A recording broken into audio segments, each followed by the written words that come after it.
Hello, I'm Mitali Singh. I am currently working as a legal intern at Lexis & Company. In this video, I will be talking about one of the important topic under Indian Penal Code, which is sedition. So firstly, we will discuss what is sedition. Then we'll move forward towards punishment for the offense of sedition under Indian Penal Code. And then lastly, we will discuss important cases related to sedition. So what exactly is sedition? So the word sedition is derived from a Latin word sedition, which means going aside.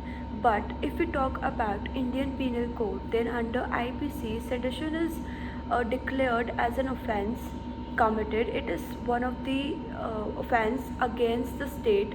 If a person commits sedition, then such person will be held liable under section 124 of IPC, and such offence would be called as sedition. And sedition is an offence which is actually committed against the nation or a state.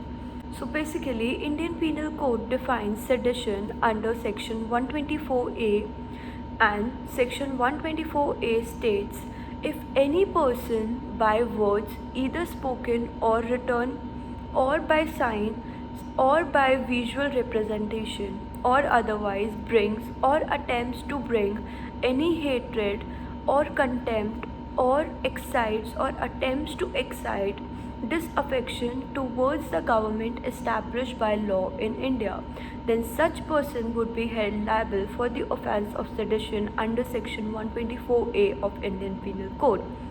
So that is why sedition is known as one of the offences committed against the state, because in under sedition a person brings or attempts to bring hatred or a feeling of disaffection towards the government established by law in India.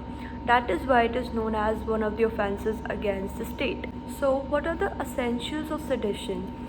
From the definition under section 124A of Indian Penal Code, we derive few essentials which are necessary to constitute an offence of sedition. And those essentials are, if any person either by words first, second, or by visual representation or by sign or any other means brings or attempts to bring any hatred or a feeling of disaffection towards the government established by law in India, then such person is held guilty for the commission of an offence of sedition. Now we'll jump on to the next topic, which is punishment for the offence of sedition. So sedition being a cognizable offence, non-compoundable offence and a bailable offence, so the punishment for the offence of sedition ranges from imprisonment up to 3 years to a life term, to which fine may be added. Hence, if a person is charged under this law, is barred from a government job, they have to be live without their passport and must produce themselves in the court at all the times and when it is required, and when the judge calls upon, that person has to be present in the court. Now we'll discuss important case laws related to sedition. So first case law is a case of Ramesh Thapar versus State of Madras. After independence, section 124A came up for the consideration for the first time in the case of Ramesh Thapar versus State of Madras.